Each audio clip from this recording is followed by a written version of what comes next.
हुजूर इस बात को पसंद करते थे कि मेरी उम्मत मेरे ऊपर दरूद पड़े और रब उन पर रहमत नाज़िल करे। क्या पसंद थी हुजूर की कि मेरी उम्मत मुझ पे दरूद पड़े और मेरा रब रहमतों का नज़ूल करे।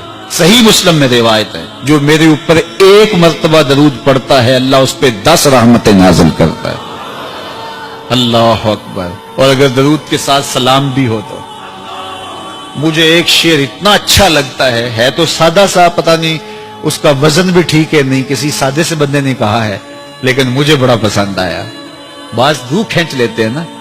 किसी ने क्या खूब कहा कि दरूद पढ़ने से सवाब मिलता है, सलाम पढ़ने से जवाब मिलता है। कितना सादा और कितना खूबसूरत। दरूद पढ़ने से सवाब मिलता है, सलाम पढ़ने से जवाब मिलता है। और अगर हुजूर की तरफ से वालेकुमुस्सलाम के लफ्ज आ गए तो और क्या चाहिए।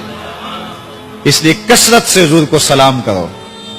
यार आप गली से बाजार से गुजरते हो तो कोई लड़का, कोई बुजुर्ग, कोई शख्स आपको रोज सलाम करे तो एक दिन आप पूछते हैं ना ये कौन है, रोज ही सलाम करता है, ये किसका बेटा है, ये रोज सलाम करता है। फिर किस दिन आप रोक के पूछेंगे पुत्र किसके पुत्र हो, इतने अच्छे हो के रोज सलाम करते हो।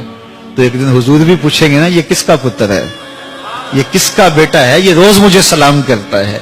तो फिर हुजूर से तारुफ हो जाएगा। इसलिए हुजूर को सलाम किया करो। हजरत अबू दरदा रज़ियल्लाहु ताला अन्हु कहते हैं, मैं हुजूर की बारगाह में जब आका ने फरमाया ना कि जुमे के दिन कसरत के साथ मेरे पे दरूद पढ़ा करो, तो मैंने अर्ज की हुजूर जब आप विसाल कर जाएंगे तब भी ये अमल जारी रखें। तो हुजूर ने फरमाया अल्लाह ने मिट्टी पे हराम कर दिया नबियों के जिस्मों को खाए। फनबीयुल्लाह हय्युन युरज़क, नबी कब्रों में जिंदा होते हैं और उन्हें रिज्क भी दिया जाता है। इसलिए जुमे के दिन कसरत के साथ मेरे ऊपर दरूद पढ़ो, मेरे ऊपर सलाम पढ़ो। अल्लाह अकबर। तो हुजूर फरमाते मुझे ये बात पसंद आती है कि कोई मेरे पे दरूद पढ़े और फिर रब उस पे रहमत नाज़िल करे। अल्लाह अकबर। हजरत उबई बिन काब कहते हैं मैंने हुजूर से कहा हुजूर मैं चौथा हिस्सा आप पे दरूद पढ़ूंगा और बाकी जो 3 हिस्से हैं दीगर वजीफे कर लिया करूंगा। तो आका करीम ने फरमाया मा शेता व इन ज़िदता फहुव खैर, जैसे तुम्हारी मर्जी, लेकिन अगर दरूद को बढ़ा दो तो होगा अच्छा। तो मैंने कहा हुजूर मैं आधा वक्त दरूद पढ़ूंगा, आधा दीगर वजीफे करूंगा। फरमाया माशेता जो तुम्हारी मर्जी, लेकिन दरूद की मिकदार बढ़ जाए तो अच्छा होगा। मैंने कहा हुजूर मैं 2 हिस्से दरूद पढ़ूंगा, 1 हिस्सा बाकी वजीफे करूंगा। फरमाया बहुत अच्छा, लेकिन दरूद की मिकदार बढ़ जाए तो फिर और अच्छा होगा।